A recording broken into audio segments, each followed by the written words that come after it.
আসুন আপনাকে একটা প্রশ্ন করছি, সোনা আর লোহার মধ্যে তফাৎ কি? এবার বেশিরভাগ লোকের উত্তর এটাই হবে যে সোনা বহুমূল্য, সোনার মূল্য লোহার থেকে অনেক বেশি। এটা ঠিক, কিন্তু আমাদের এটা ভোলা ঠিক হবে না যে সোনা আমাদের সাজগোজের কাজে লাগে, আমাদের আরো বেশি সুন্দর দেখায়।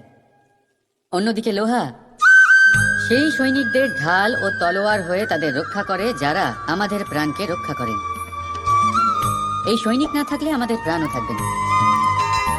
এবারে বলুন, সোনার মূল্য বেশি হওয়াতে কি লোহার মূল্য কমে যায়?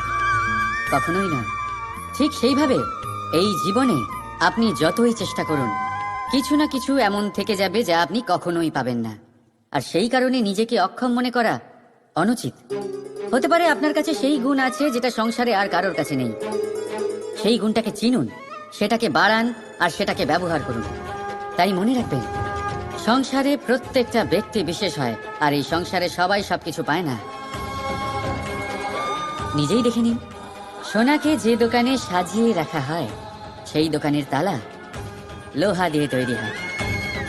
রাধা রাধা।